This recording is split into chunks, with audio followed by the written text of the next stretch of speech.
అధికారాంతమున చూడవల అయ్యవారి పనులు అని చెప్పేసి ఇప్పుడు ప్రస్తుతం చూస్తుంటే వైఎస్ఆర్ కాంగ్రెస్ పార్టీ ఓటమి తర్వాతన ఒక్కొక్కళ్ళు ఎవరు తమ వాళ్ళు ఎవరు అవకాశవాదులని తెలిసిపోతుంది.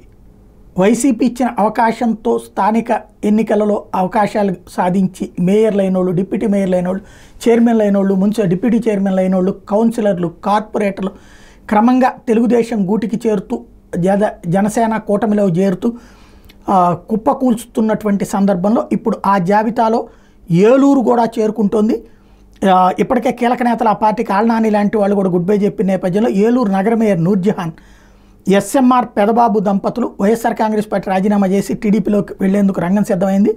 ఏలూరు టీడీపీ ఎమ్మెల్యే బడేటి చంటి ఆధ్వర్యంలో ఈ నెల 27న ఉండవల్లో నారా లోకేష్ సమక్షంలో చేరేందుకు అన్ని ఏర్పాట్లు పూర్తి చేశారట.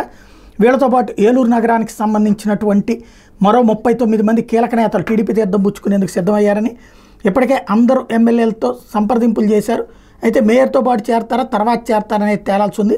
మేయర్ నూర్జహాన్ పెదబాబుల రాజకీయ జీవితం టీడీపీలోనే మొదలైంది. 2013లో టీడీపీ నియోజకవర్గం బడేటి బుజ్జి సమక్షంలో వీళ్ళు టీడీపీలో వచ్చారు. కార్పొరేషన్ ఎన్నికల సమయంలో నూర్జహాన్ని మేయర్ అభ్యర్థిగా ప్రకటించారు. ఎన్నికల్లో నూర్జహాన్ విజయం సాధించి మేయర్ పీఠాన్ని దక్కించుకుంది.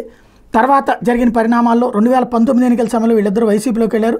దీంతో మరోసారి మేయర్ పదవి వరిస్తే ఇప్పుడు ఆవిడ కాస్త మళ్ళీ తెలుగుదేశం పార్టీ గూటికి చేరింది.